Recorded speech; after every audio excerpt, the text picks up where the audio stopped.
All right, so this video, I watched it sort of just before stream.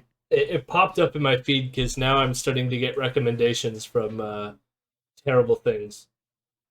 But I guess two things happened recently. One was the death of Colin Powell, which is good, or at least we were having this debate last night, like off stream, about the extent how to appropriately address this. Which is, it's not necessarily like a good thing in that like it sucks that we didn't he didn't get I guess what's the word I'm looking for here? Like we didn't deal with the fact that he was a shitty person while he was alive and reflect on that societally. And so it sucks that he just gets to pass away like everyone else without dealing with the fact that he helped lead America into a war which killed millions of people.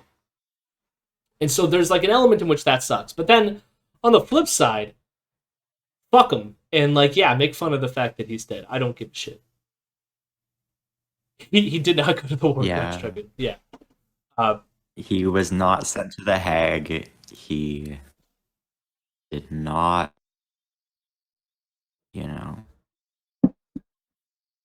get executed by a circle of his international peers. The US did not invade The Hague in order to get him out under the Hague Invasion Act. Should those complicit in US war crimes ever be tried, including US allies, it doesn't have to just be US forces, but I would like to see America invade the Netherlands at some point. that'd be fun. That war I'm okay with because it's funny. Yeah. Funny wars are acceptable. Like I would say, Exactly. as well. On top of that, it's like yes, even Kissinger is going to pass away without any of this as well. But this is like the point. Like I think the humor that comes out of it, the reason why people react the way they do, is because of the lack of any kind of restorative justice in that sense. I think everyone who reflects on the fact of what this person did is going like how fucked up it is that he got to live a normal life doing the shitty things that he did, like resulting in that much catastrophe and leaving the world with a giant scar on it and getting to pass away with like, hey, I'm just get to pass away. And so all we're left with is being able to make fun of it and make fun of these people and laugh at the fact that they're now dead. And I'm not going to take that away from anyone's own sort of like grieving process because I think even those who weren't directly affected by the trauma, I'm pretty sure the whole world in a lot of ways is affected by these traumas. So fuck these people. So that's one of the things that's background to this video. The other thing is the fact that Dennis Prager of Prager U fame released a video a couple days ago saying that he got COVID. He didn't just say that he got COVID. He said that he purposefully tried to get COVID so that he could build natural immunity, and then said he took ivermectin and hydroxychloroquine and all the other bullshit mixed in with the actual treatments like the what's it called, the multi something antibodies. I always forget the name of that one, but the one that actual has some like evidence for it. Excuse me. So that's one of the background midichlorians. Yeah, the midichlorians. And so he's trying to. So he released that video and he got some backlash for it from like the left. So part of why he's making this video is to talk about how mean spirited the left is and how like mean we are. And so that's the background to this video. He's gonna sort of jump right into it because this is like seemingly a promotion, like a YouTube clip. Although I am in many ways better at editing these things than whatever fucking team he has working for him. So that's lovely. I'm just gonna read these comments here. I agree that there was not even a public reckoning. There are liberals that are cooing over Bush giving candy to Michelle Obama and how he was inappropriately happy at a funeral was a sign of his childish innocence. Yeah, I mean, it's messed up. The whole like reviving these people in some capacity. I mean, even with Colin Powell, the thing that gets really annoying is when they're like, well, he said he regrets the speech he gave at the UN, but he never like renounced the war in Iraq. He seemed like even till the end of his life was like it was still good that they went in there. Like I don't know that he showed any signs that he regretted actually like the war itself. He just regrets that when he went in front of the UN, he didn't have proper information or some shit. Which tells me it's like fuck you still. Like how does that absolve him in the grand scheme of things? And he should have done his due diligence. Like you're supposed to be this like respected figure who knows his shit. Then like maybe you shouldn't have gotten up there and lied about this stuff. I didn't really see "Don't Speak Ill of the Dead" discourse this time. Maybe Colin didn't matter enough. The only people I saw it from was from right wingers. He was sorry they didn't find WMDs. No, I mean that's the thing. If they actually found something that they could justifiably claim were weapons of mass destructions, I bet you he wouldn't have come out saying he made a mistake. Bet you that never would have happened. But anyways, let's listen to Colin. Oh my god, I almost called this guy Colin Powell. Let's listen to Dennis Prager and see what he has to say. And notice again the editing, because like watch how this clip opens up like mid-sentence here. Report that to you. The many people who Boomer wish my energy. death on the internet. The world of the left is an especially mean world. It's a question that I've dealt with all of my life. Are mean people attracted to the left, or does the left make otherwise decent people mean? I think the answer is both. So, what do you say, Vieto? Are mean people attracted to the left, or does the left make people mean? Yes. That was Dennis Prager's answer. Interesting to note that Vieto... Solidarity with Dennis on this one. There is no Dennis knows his question shit. that there. I gotta say. Oh my god. Did Prager take remdesivir? I know conservatives were claiming that it was made with aborted fetuses. I think he might list them in a bit, and then we'll get to find out for sure.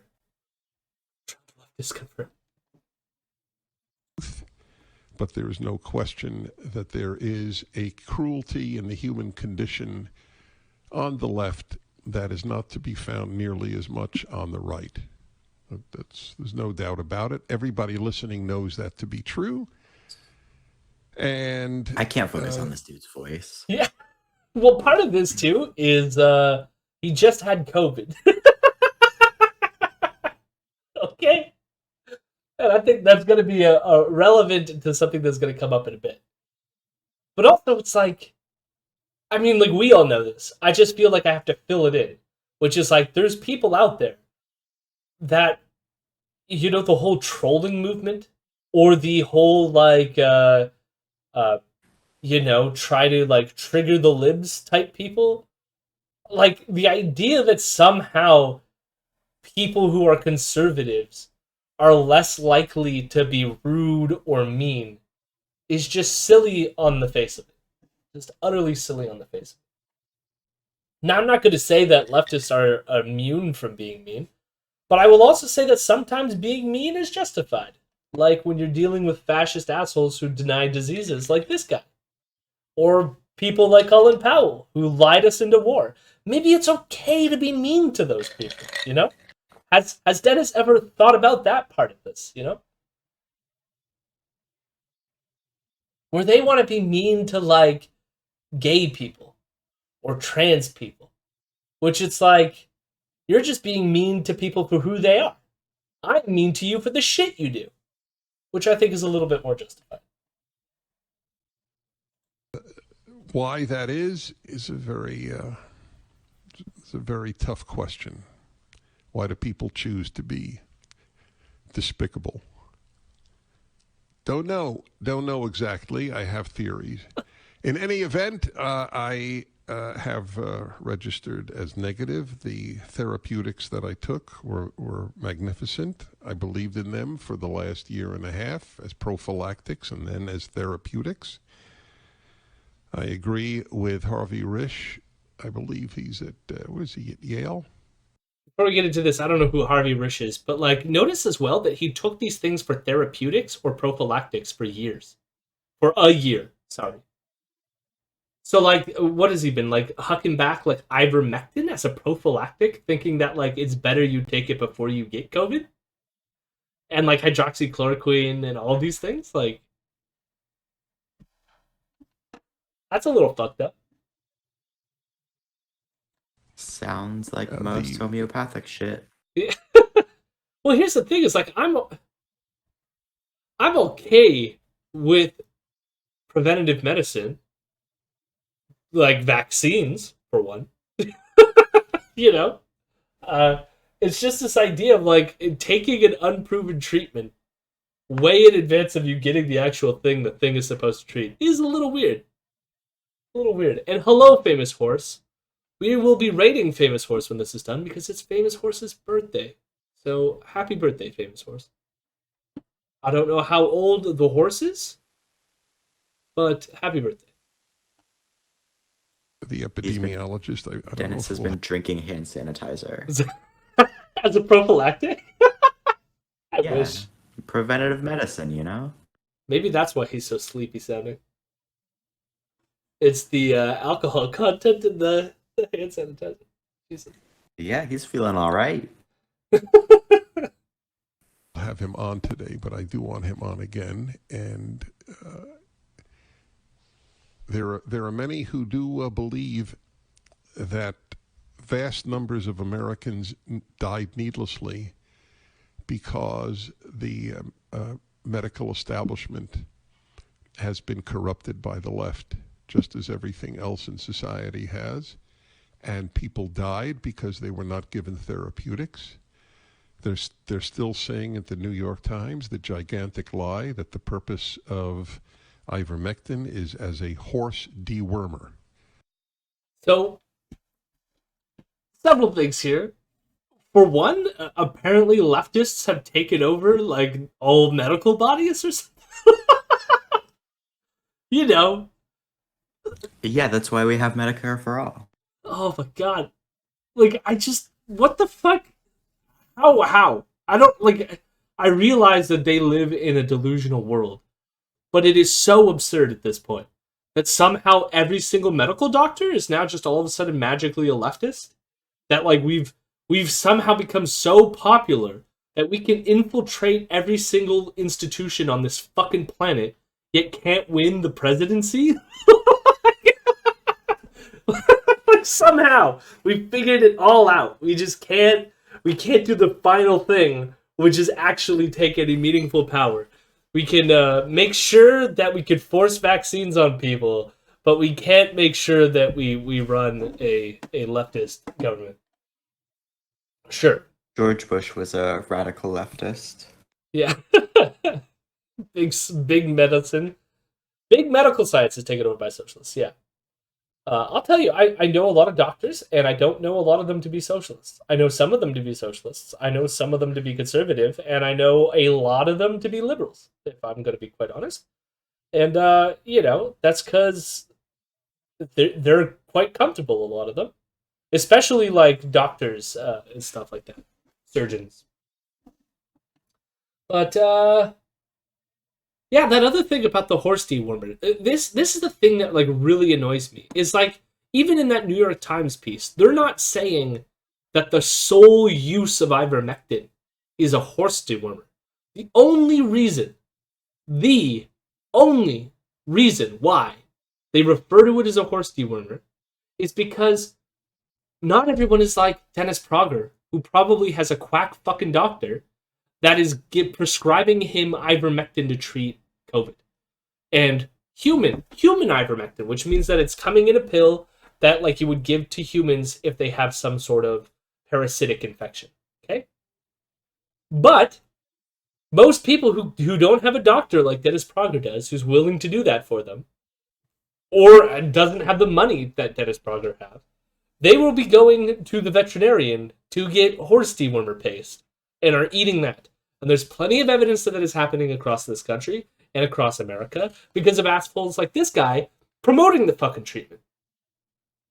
So then they get to go, oh, the lying liberal media is telling you that we're taking horse dewormer to scare you. But really, we're taking this medical human grade ivermectin. So, haha, take that, you lying liberal media. But it's like, no. The reason why the big newspapers are doing it is because you're killing people by making sure that they believe the only way they can treat themselves is through ivermectin, and the only way for them to get it is by going to the veterinarian. I fucking hate it.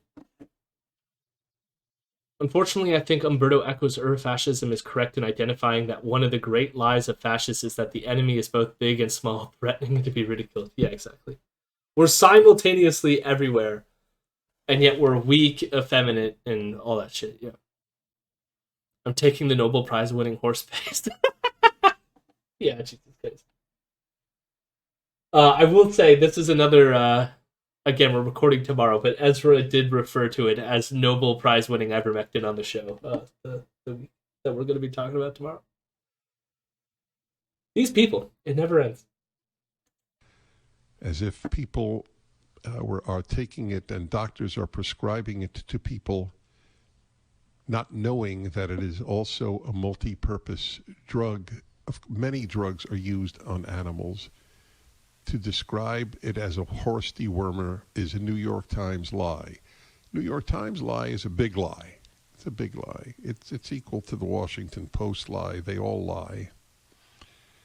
I feel like they're co-opting the big lie language too. It drives them crazy. Because the big lie of election fraud that the liberals keep using, now they're like, we got to come up with our own, the big lie that they're talking about, the ivermectin, you know. Also, there's no study that shows that ivermectin works for COVID. So all this bullshit about the big lie, at the end of the day, what it comes down to is that it doesn't work. And therefore, doctors are not prescribing it, which means the people that you're telling to go take it have to go to veterinarians. But yeah. Crazy.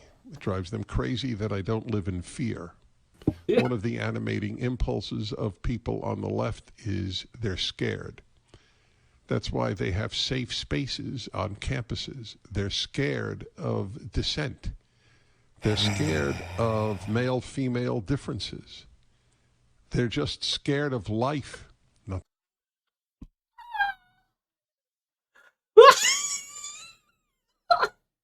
Oh my god.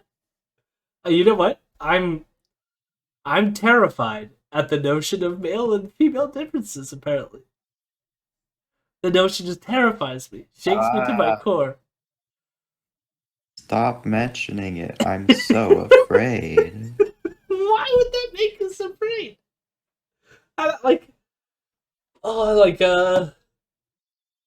Yeah, I don't know. It's just so amazing. It's amazing, like, dipping into this stuff every once in a while and being like, what dimension do these people live in? Like, they're so abstracted away from everything that it's all just a series of talking points that are completely untethered to reality. You know, you could sum it up very simply. I'm not afraid of anything. Really? I mean, I'm afraid of things that normal people are afraid of, like getting infected by a global pandemic disease that's killing people. I'm not really not afraid of that. But when it comes to things like male and female differences, I have nuances about that might show that, like, what do those differences mean, or what does it even mean to be male or female? Or how does biological sex relate to gender? I have thoughts about all of these that might disagree with Prager, but I'm not the one afraid about it. I mean, they're the ones who are, like, constantly talking about how they're getting canceled over it. I'm not worried about that. It's like, there's an element here of projection that we're the afraid ones, that we're, like, pretending to be victims, and it's like, or you're just wrong. You know? Why can't it be that? Maybe you're just wrong, Prager. not to mention scared of death. Well, who's not Very afraid of difficult death? to deal with people who live in fear. Fear is a huge motivator, and courage is a huge antidote to fear. Indeed, I'll tell you what else is reason. Reason is an antidote to fear. And so, for all those wishing me a quick demise, bad news for you, I'm fine. He's fine. Don't worry, Dano. I know you were so worried about his health, but he's going to be fine. He's going to make it. I was shaking in fear because of how afraid I was for Dennis Prager's health. The thing... Prager. The thing that I love about this, too, is, like, I did my honors thesis on political psychology. And one of the most, I guess, things that correlates with conservatism all the time, fear. Ah. Like, it's so amazing. There's so much, like, you read any study on right-wing authoritarianism or social dominance orientation or any of these, like, belief systems, and it turns out that, like, conservatives are super afraid of outside threats that are coming to get them or change their way of life. They constantly feel under attack, and that's why they do and believe all the stupid shit that they do and believe. They're the ones who succumb to fear. I mean, when you talk to leftists, like, are they, like, I'm afraid of, like, certain things like violence, like, or living in a fascist state. I don't want that. But, like, I'm usually not motivated by it. I'm motivated by trying to make the world a better place. Trying to make sure that people are fed or have, like, shelter or, like, care about other human beings. It's more hope motivated. And theirs is like, we need to close the border. Oh, the immigrants are coming. Hide your kids. Look out. They're going to teach you to be gay in school, and then we're not going to have babies anymore, and, like, we're going to die as a civilization, and China is going to take over. And, like, their whole thing is motivated by fear. Jody, do you have an opinion on Bob Altmaier's The Authoritarians? I like it. I did a lot of work. That was basically my undergraduate thesis, honors thesis, was on a lot of Bob Altmaier's work. I was using it and extending a lot of what he did to, like, apply to other things. And I didn't have anything to conclude because, for really stupid reasons, my project failed randomization. Which means that, like, normally when you randomize a task, you should have an equal. So, like, I was studying liberals versus conservatives, and so that you would hope that in one condition you had an equal number of liberals and conservatives, and in the other condition you would have an equal number of liberals and conservatives. And how the luck of the draw for me, all of the liberals were in one condition, and all of the conservatives were in the other condition, and so I couldn't conclude anything with my data. But the thrust of what I was trying to figure out was, if fear is something that motivates conservatives, is it possible to give, like, therapeutics that relieve fear or relieve anxiety, and see if that would make people more left? That was my experiment. 2 cards gifted a tier 1 sub to Nom de Net. I don't know why the subs are not going. That is very disappointing that the subs are not going. Like, why didn't it appear on the screen? That is frustrating. Everything else is working. When we get rated, it works. When we get follows, it works. But now subs are not working. Anger. I went through all this work. I can't tell if my computer's exploding, but I can't hear you. It's not coming through the Discord, but it's coming through the Twitch. So you can't hear me? What is happening? Maybe the internet's Jody, your audio is, like, scary. I don't know. And yet, but you can hear me on the Twitch.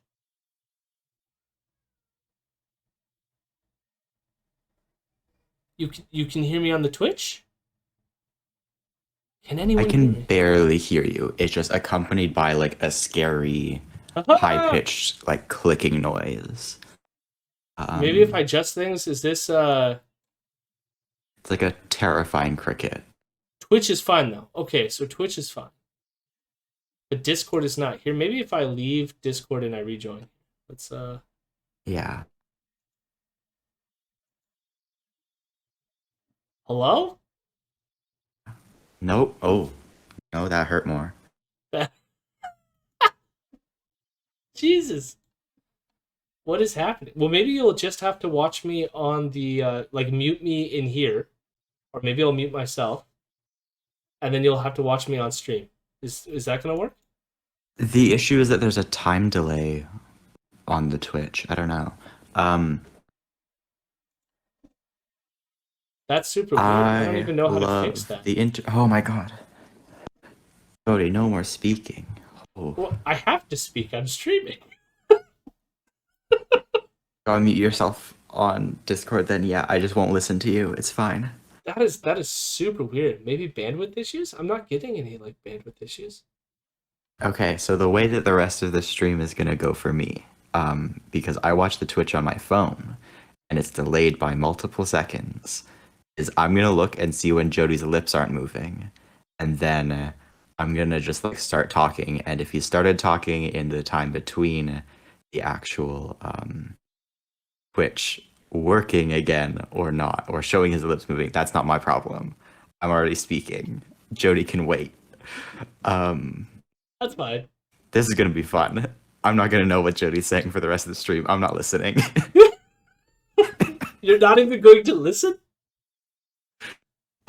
Oh, I love that. Okay. This is going to be completely disjointed, but here we go. Okay, so Jody There's laughed no a little bit. guarantee that Ha ha you ha. will be fine in life. There is no such thing. I don't walk around thinking I'm guaranteed. I don't believe that God will necessarily protect me more than the next guy. I don't know if I am more worthy than the next guy. But I do believe in reason, and I do believe far more in science than the scientists do. Scientists believe in the CDC, and I believe in science.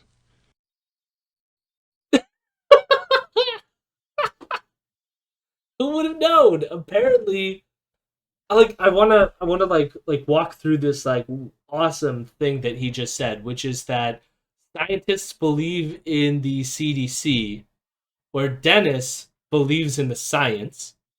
Yet Dennis is not doing the science, so he has to believe at least some scientists.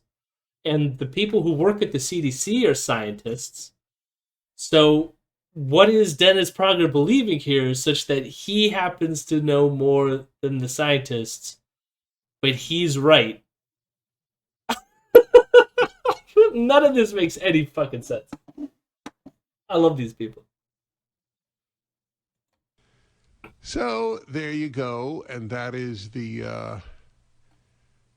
So let's see. Interesting. How. All right. I love like this People- guy's just as boomer with the internet as I am. That's fascinating. All right, 18 Prager 776. I spoke to you for the last few days about COVID and about the about vaccine. There was a Does he look well? Can we get a wellness check on Dennis Prager here? Does he look well to anyone? Like even with the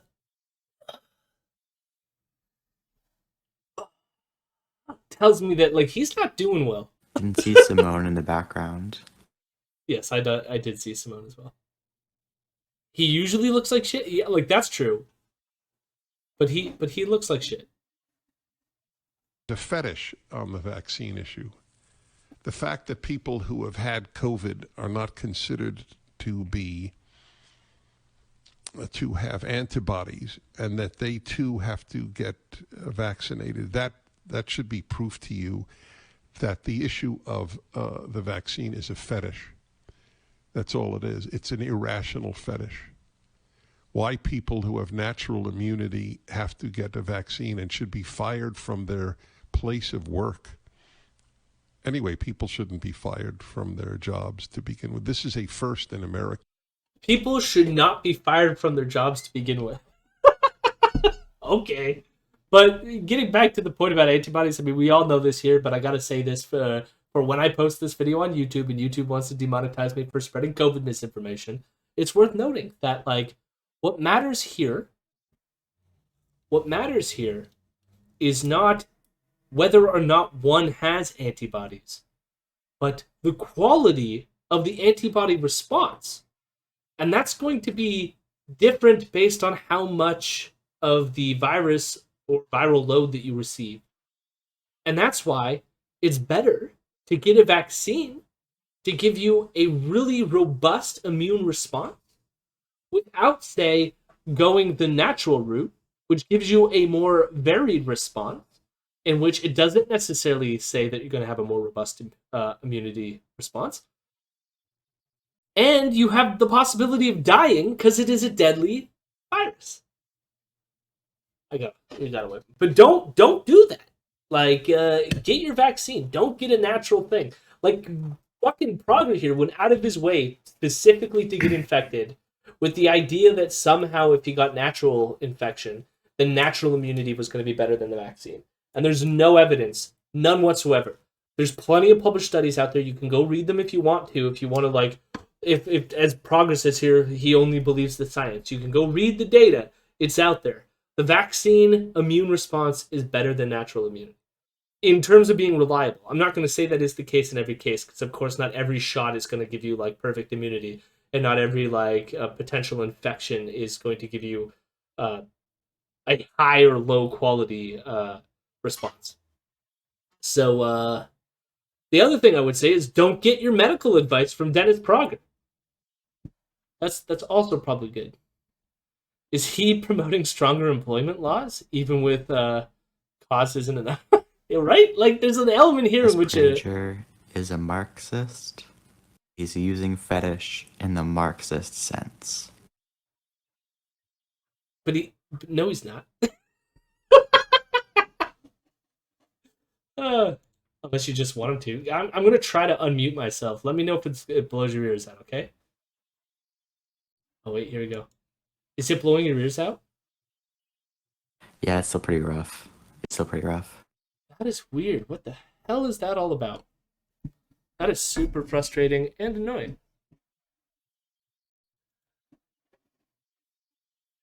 In history. When you go back to 1905 and the famous case of the man who was fined $5, he wasn't fired from his job. He wasn't rendered incapable. The guy wouldn't take a smallpox vaccine. He wasn't rendered incapable of work.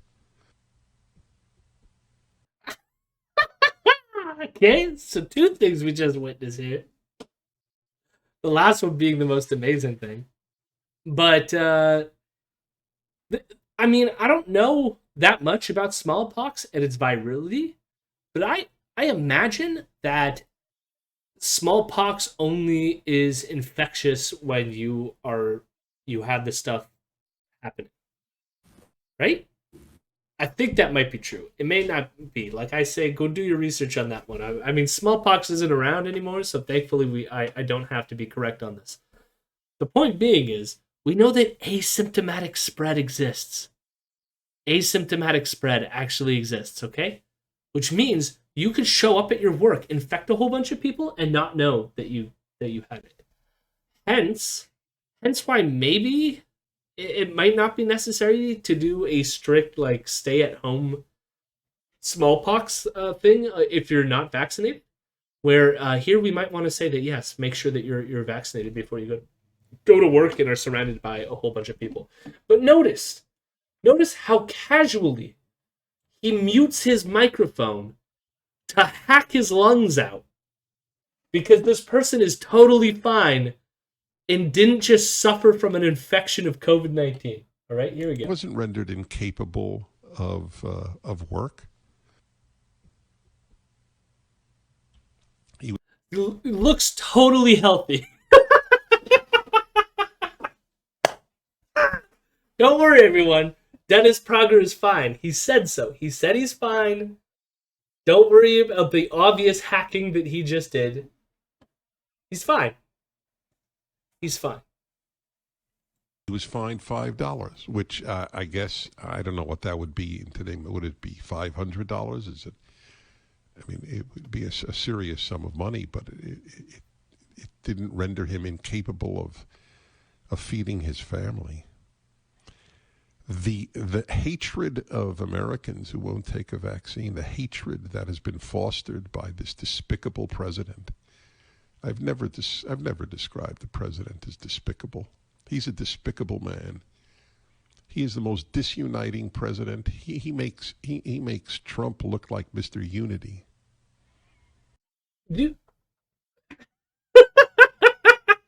All because of the vaccine. All because of the vaccine. You know? You have what, like with Trump, you had the Muslim ban. Was that not a thing that divided people? Was that not despicable? Like all the Black Lives Matter, anti-Black Lives Matter shit. Like the thing is, they're making a big scene that like this one act by Biden is the worst thing, and part of that is because, I mean, I want to say they did this shit with Obama. But the main motivating factor there was Obama's race. And they don't get to play that card with Biden. So now they have to be like, he's the most despicable because he's disuniting us because of vaccine policy. Which again, I mean, I don't mind disunity over vaccine. Yes, fuck anti-vaxxers. I've been against anti-vaxxers since before the pandemic.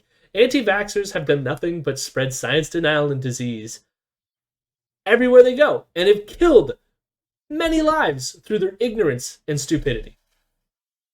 And so I'm sorry, it's okay. This is like the thing that, like I said earlier too, which is this idea that somehow he wants to portray being mean as a negative, and somehow it's the leftists that are so mean. And it's like, no, guess what?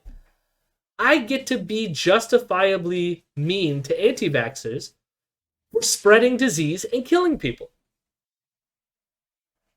That is my right. Anti-vaxxers are murderers. They are. 100%. And that includes Dennis Prager. Deal with it. In part, I like to follow that up. He's probably infected people. Like, he got COVID-19. What do you think he was doing before he showed signs that he had an infection? Do you think he was masking? Was he walking around going to stores? What was he doing by the time that he got infected with this thing and started showing symptoms? And even if the people around him that he personally infected, even if they don't die because they're smart enough to get vaccinated or something else, how do you know that they didn't spread it to other people and therefore there is a death down the line that this asshole is responsible for? Yeah. The dividing of America. His inaugural address was despicable. Systemic racism in America. Never has there been an anti-American inaugural address. Only by this despicable man named Joe Biden, this crook who enriched his family while he was in the Senate. Man who sat in his basement the entire time running for president. Like, there's an element here which I'm like, okay, cool, yeah, Biden's a crook. They're all fucking crooks. And the fact that, like, you know, Trump fucking enriched himself when he was president too. So, like, the just general hypocrisy shit that goes on here. But, like, systemic racism is the point of division. That's him casting a negative spell on America by saying it's systemically racist. If anything, the racism is against white people. Well, that's what he probably thinks. I mean, that's his whole fucking Prager U channel has been pretty open about that. But it's like, that's not... I mean, it's amazing when you actually know what is going on, to be like, there is racism. There is disunity that exists. There is violence, racist violence that exists in America and in our country as well. And that is real and it exists.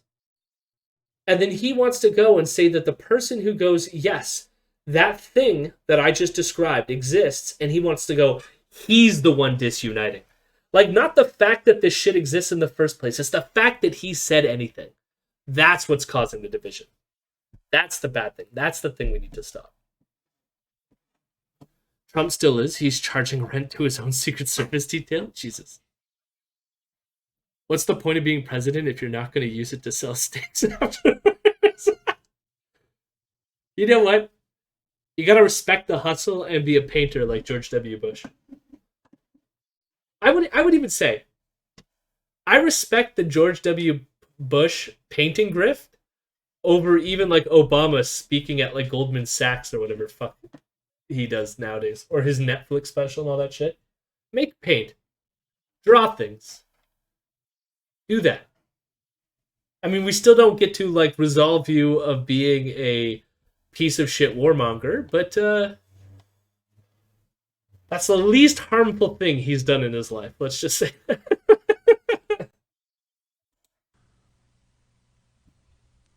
It's a very bad time in this country. However, it'd be a lot better if people had the courage to fight the left. Barry Weiss, I'd like to read to you from her piece. Barry Weiss was a reporter, a major reporter for the New York Times when she quit that lying newspaper, to her great credit. Quitting is cancel culture, you know? We got here because of cowardice. We get out Was she with reporter? courage. Was she a reporter? I mean, I guess she reported on the intellectual dark web in that she talked to them and agreed with them. GWB just wanted to be an absentee landlord, but his mom made him be president of the United States instead. Yeah, she was an op-ed and book review editor. Okay, yeah, so yeah, she's not a reporter. I mean, that and like they play it off as like the evil liberal New York Times, when like the New York Times is, for one, I mean, it is liberal, but it's definitely not left. And the editorial section is 100% not liberal or left. It's very conservative. I mean, they published that fucking, was it Tom Cotton piece, which was basically him saying we need to like bring the military in to deal with Black Lives Matter protests. Yeah, but Barry Weiss, piece of shit. And also a hardcore anti-Palestinian activist. She targeted Palestinian groups on her campus before becoming a New York Times op-ed writer. And yet now is complaining about cancel culture when she was the cancel culture, but directing it towards Palestinian activists because, of course. By Barry Weiss from her own website. Persuasion, the purpose of argument, is replaced with public shaming. Moral complexity is replaced with moral certainty. I want to hear the exact wording of that again. Persuasion, the purpose of argument, is replaced with public shaming. Persuasion, the purpose of argument, is replaced with moral shaming. What do you do when persuasion doesn't work? What if you do when argument doesn't work? Like, what if I tell you, here's a bunch of data, here's a bunch of science that shows the vaccines work and are effective. And then you take that, and with that information, you go, what are you, a lib? What are you, like, you're a liar? You believe in, like, the medical stuff? Well, like, man, I'm not sticking anything in my body, man. Now what am I supposed to do to that? This is why, like, this whole notion that somehow reason and argument is what you need to do, and that persuasion is the best thing, and that shaming should not even, like, shaming is the bad thing. No, like, guess what? Shaming works. It's effective. And it should be a tool in your toolbox when you deal with assholes like this that refuse to get vaccinated. Yes, they should be shamed. They should be shamed and humiliated. And that doesn't mean that, like, the person doing the shaming or doing the humiliating is not being rational, is not being reasonable. they're reacting pretty reasonably given the circumstances because of your obfuscation and your refusal to move on an evidence-based position. You refuse to be moved by it. So rather than trying to persuade you with more evidence when you've clearly ignored all the evidence so far, we're going to shame you. And you can see that what these IDW types do in response, and like these Dennis Pragers and the right wings do to the public shaming, is to now turn that public shaming to be like, oh, you're just doing the public shaming because you don't have a rational argument. When it's like, no, the only reason we went to the public shaming is because rational arguments aren't working. And it's their own grip, because they know fucking better. These people know fucking better. So they're just hoping that I can somehow, like, convince my audience that I'm grifting to, that when they're public shaming, it's because they don't have a rational argument. And then they're sitting there like, yeah, I'm gonna buy another subscription to Prager U. I refuse to be shamed to be wrong and spreading ideas that kill people. You believe in the big lie? That's right, I do. I do believe in the big lie. Moral complexity is replaced with moral certainty. Facts are replaced with feelings. Ideas are replaced with identity. Forgiveness is replaced with punishment. Debate is replaced with deplatforming. Diversity is replaced with homogeneity of thought. Inclusion with exclusion. Even the homogeneity of thought thing. Maybe, I'm a big fan of diversity. I'm even a big fan of diversity of thought. But why would we want diversity of stupid ideas? It might be good to be a little bit, like, homogenous when it comes to the correct answer. I don't want diversity of thought in regards to, say, whether or not people will die if they jump off of large skyscrapers. pretty sure most people are like, you know what? Probably not a great idea to jump off skyscrapers. We don't need diversity of thought there. Why would we need some guy in the town center going, guess what? If you jump from the tallest buildings, you live. Like, maybe we could do without that person. Or maybe we could publicly shame them and be like, well, you go try it out, asshole. It's so amazing to me, like, all these fucking buzzwords that these people have, where it's like, if you give it 2 seconds thought, like, of course, like, maybe we don't need diversity of thought in regards to how, like, engineers construct certain things. What we need is a diversity of architecture where we can build structures that defy the laws of physics and see how they hold up. Fucking ridiculous. I haven't been able to tune into a live stream in a while, but how long has Jody been wearing these bitchin' sunglasses for? Because this is a big quality of life improvement. We added to the channel points. If you want to spend some channel points, you can get me to wear streamer shades. That is a new addition to the show. I'm a big fan of diversity. That's why I want to hear diverse perspectives on whether or not it's healthy to eat rocks. Yeah, exactly. Oh my god. Hi, Tim. There are audio issues, so I can't hear Jody speak at all. So I'm just probably interrupting him right now. I just wanted to say hello, and also, yes, the streamer shades are now a thing, and they fucking rock. Also, you didn't interrupt, thankfully, but I'm going to unmute myself again just to test it out again. Is it better yet? Is it better? It's not better. It still sucks. It really hurts to hear. It's so It hurts weird. real bad. That is so weird. What is happening to the internet today? Do not understand this. Regret it. Jody naturally stops talking enough. Listen, I gotta fill that space, all right? I'm putting on a show, Two Cars. Also, you always criticizing me, Two Cars, for not shutting up, and yet you tune into the stream. And you gifted a sub. You're paying other people to listen to me not shut up. And I love you for it. Regretted my donut choice at the coffee shop, but new employee mistakenly gave me the one I actually wanted afterwards. Whoa. Sorry, had to share that PogChamp moment. Now that's a nice moment to share. Great to hear your buttery voice, Vienna. I've been missing it from my life. I do love the Tim prompt. We have a Tim prompt that says the only good Australian, for those who are listening and not watching the chat. I'm here for Vienna, not Big Mouth. Oh, well, fair. Fair, Two Cars. I apologize that this stream in particular is disappointing. In this ideology, speech is violence. But violence, when carried out by the right people in pursuit of a just cause, is not violence at all. In this ideology, bullying is wrong unless you are bullying the right people, in which case it's very, very good. Yeah. Yeah. I don't understand. Like, of course.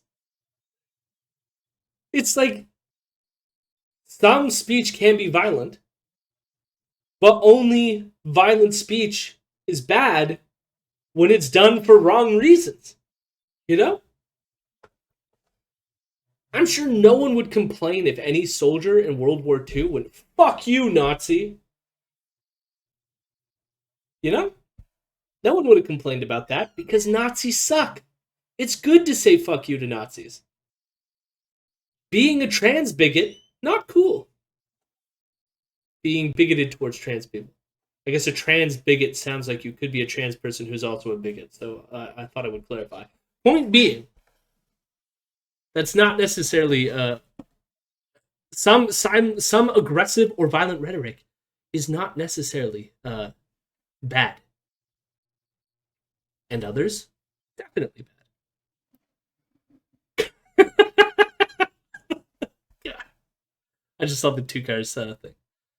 I just noticed the figure in the bottom right corner is doing a yoga pose. Is that from Prager or a third party? That is, I don't know what Relief Factor is. I'm guessing it's some shit that he sells. That is my guess. Because down behind me is the Dennis Prager logo. In this ideology, education is not about teaching people how to think. It's about re-educating them in what to think. In this ideology, the need to feel safe trumps the need to speak truthfully. In this ideology, if you do not tweet the right tweet or share the right slogan, your whole life can be ruined. Just ask Tiffany Riley, a Vermont school principal who was fired because she said she supports Black lives, but not the organization Black Lives Matter. In this ideology, intentions don't matter. That is why Emmanuel Cafferty, a Hispanic utility worker at San Diego Gas and Electric, was fired for making what someone said he thought was a white supremacist hand gesture, when in fact he was cracking his knuckles out of his car window. I didn't know about that story. Did you? I'm surprised he doesn't know about that story. Man that could just be his brain job leaking from his skull. Because somebody thought he was making a white supremacist hand gesture? A Hispanic utility worker? So, like, the Emmanuel Cafferty thing is weird. And I've always wanted to know, like, what's going on there. In part because this dude was driving a truck. And he was driving a work truck. And had his hand out of the window. And it made the, like, you know, the symbol that everyone talks about. This thing, right? And he says he was cracking his knuckles just as this picture happened to be taken. And then this dude then posted online being like, this guy made a white power gesture. Now, the company says that they investigated and they ended up firing him. Now, I don't know what that investigation entails. I'd be curious to see where it goes. The guy who posted the picture initially has said he never intended for the guy to get fired. But either way, the company fired. Now, here's the thing is, the company could have fired him because they wanted to fire him, and this just gave them the excuse and all that thing, all that stuff that shitty companies do. That could be playing a role here.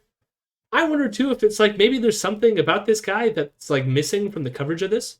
However, he's now suing the company, and so I guess anything will come out in discovery, maybe of what the company thinks they know more based on the investigation. I mean, if they just fired him because of the hand gesture, yeah, like that's kind of shitty, you know. So I'm not. Yeah, CEO says he's sorry, but he stands by it. But why does he stand by it? Oh, it's a different thing. That's Dave Chappelle. Yeah, I mean, like, the CEO or the owner of the company from which Emmanuel was fired from. I think to my knowledge, has just said that we did an investigation and we fired him. So, yeah, I don't know. Uh, so I'm curious to see if there's any more information. Chappelle discourse is a bannable offense. Reason I'm sick of it. Yeah, no fair. I think that was just an accident on Two Cars' part, anyways. I always put my hands out of the car windows to crack my knuckles. I mean, here's what I'm curious about is the exchange between the dude who took the picture and the dude in the truck. Like, if it was intended to be like, or like the context leading up to that moment was to signal like some white supremacy thing. I don't know. It's just weird. The whole situation is weird. But the thing that annoys me is this case is the go-to example for every single person that wants to talk about the woes of cancel culture, right? Because what happens is they'll come out with the discourse about things like, oh, they canceled J.K. Rowling. Okay? Don't worry, Elron, I'm not going to mention he who shall not be named. But they canceled J.K. Rowling. And so then people go, in response to that, they'll say, like, well, like, she didn't get canceled. I mean, like, she still has, like, she's making tons of money. She still has her job, all that fun stuff. So then they'll be like, oh, well, yeah, because she's lucky because she's rich. But what about Emmanuel Cafferty? Look at this guy, this poor dude who lost his job. And that's always the go-to example, that in particular. Almost every story that talks about cancel culture, it comes up. He's apparently even starring in a documentary, or not starring, but he's like interviewed in a documentary by Monica Lewinsky. I don't know why Monica Lewinsky is doing a documentary, but apparently Monica Lewinsky is doing a documentary, and this guy is going to be in it about cancel culture.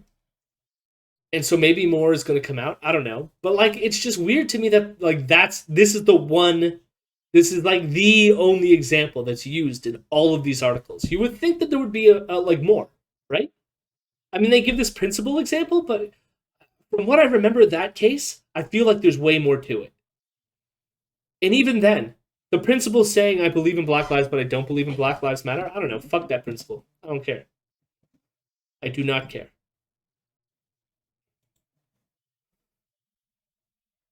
While our investigation was initiated because a customer reported that Mr. Cafferty had made what appeared to be a white power hand gesture in the vicinity of a Black Lives Matter protest, that was not the full extent of our inquiry.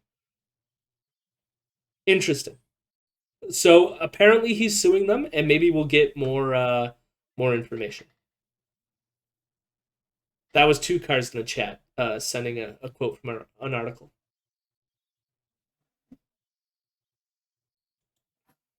Yeah, so it's that story just there's something about that story that makes me believe there's going to be more to it. Yeah, I'll tell you, if there's any group known for its white supremacists, it's Hispanics. Well, if Larry Elder could be the black face of white supremacy, then Emmanuel Cafferty could be the Hispanic face of white supremacy. And you know who believe these lies? The best educated. I got what I'll have to say about that. The only thing I have to say about that last little bit about Hispanics being white supremacists, it's just like it's clear to me that these assholes have their own sort of sense of white supremacy, which excludes all Hispanics. When the race relations amongst people in a lot of South American countries are complex, just like they are in Canada or America. You know, there's different racial divides that exist within those countries, and it's not as simple as Hispanics are clearly not white. Which, like, for him probably comes out of his anti-immigrant sentiment, where, like, the illegals from those countries who are coming across kind of idea, Spainless magic. I guess you need to be able to read to know Hernan Cortez, etc. Exactly. They have a very low understanding about the rest of the world and the rest of the world's politics. They're just enemies to be destroyed, But what a video! Apparently, the left were all a bunch of meanies, and we're afraid. We're afraid, and we're mean. Which I would say sounds like most of the conservatives I cover are the ones who are really mean and afraid. But it's just me. Good thing no one of Hispanic descent has ever been involved in an extremely public, racially motivated murder, where some neighborhood watch dickhead saw himself as aligned with the white majority against the potential predations of a black teenager. Touche, Tim. I mean, I hope I don't have to fill that in for people, but that is clearly talking about Zimmerman in Florida. Larry Elder isn't a white supremacist. He just want to give reparations to the descendants of slave owners. I mean, Larry Elder is... I still love, and I think Cody Johnson brought this up in his most recent video, but also Sam Cedar talks about this all the time, which is that Larry Elder once told Sam Cedar after, like, one of their... I guess they were on a show together, and Sam Cedar approached him after the show to, like, continue the dialogue or criticism, and Larry Elder was kind of like, keep it on the field, like, that's just for show over there, like, almost like it doesn't matter, it was just a game to him. So that'll tell you a lot about both Larry Elders and all these people, because I think Larry Elders has done videos for Prager U and all these fucking assholes, so. As you do. Hello, my rebels. Hello, my rebels. I'm a good boy.